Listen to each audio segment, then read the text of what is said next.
Hey everybody, I was just about to go to bed and I remembered one one of the stories uh, that is going to be number three.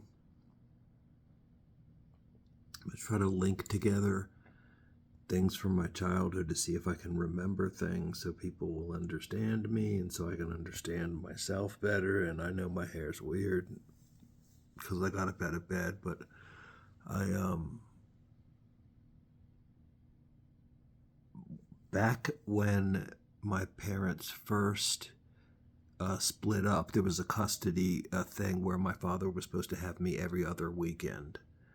And he did for a little while, until my mother basically took me and stopped dropping me off at the visits. And then my dad had to like find me, I think for like years. But um, early on, when I was very young, probably five, um, when my mother was still abiding by the custody, I remember she picked me up one day, and I'll never forget this. I'll never forget this at all. She picked me up one day, and we were walking down this bike path to get to the bus, and she was just screaming at me. I mean, she was, "Can't you ask your dad to let you meet me closer to the mall, and I have to come out here and do all this stuff." And I remember she said this one thing to me. She said, I'm tired of sleeping with strangers to get a ride out to see you." And I remember I just put my head down, and instead of getting on the bus, we started walking. And we walked to Lake Whetstone. It's a huge lake in Montgomery Village, Maryland. And she's like, "Let's go." It was cold, so she's like, "Let's go ice skating. Let's go out there and have some fun." And I'm like, "All right, cool." We didn't have ice skates, but we just slide around on our shoes. And she's like, "Okay, you go ahead." And like I said, Lake Whetstone was really big, and so I start sliding around, and I'm going crazy. I'm like running, and then like laying down and sliding on my stomach like I'm Superman and doing all this stuff. Next thing I know, I look, and there's people like doing this, and I didn't know for the longest time that they were even talking to me because I was so far away. And then I noticed sirens at the side of the lake, but again, very far away because I was like in the middle of the lake. And I also, you know, I started to look around, and I realized that it said, thin ice, all over the place. There's these signs that said, "Do not walk on this thin ice." And you could see where there were little puddles where you would just fall in. And I didn't even notice that when I first went on there.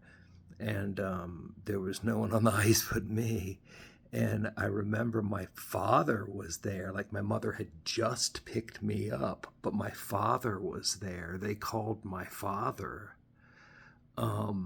Even though my mother was right there, I don't know what she said to them. They called my father, but it was this big rescue effort. Like, they were like, oh, they had a bullhorn. They were like, "Okay, don't move, stand still, stay away from any puddles.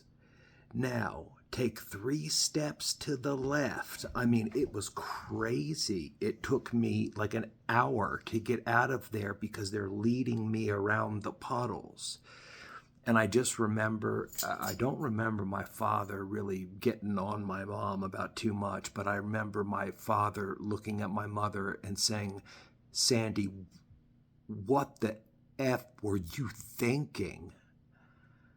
And I don't remember what she said. I don't remember what she did. I don't remember. And I thought about that for the longest time. I figured, like, this is just my mom on drugs making a bad decision. And then I realized later on in life that she was trying to kill me.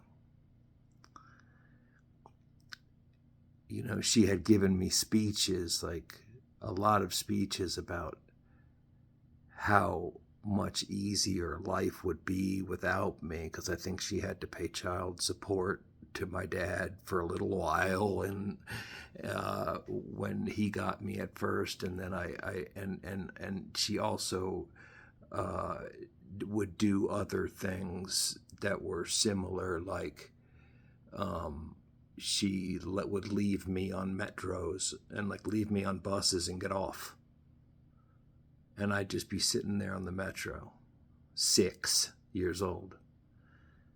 Had no idea where she went. Oh, we must have gotten mixed up. We got mixed up like every time.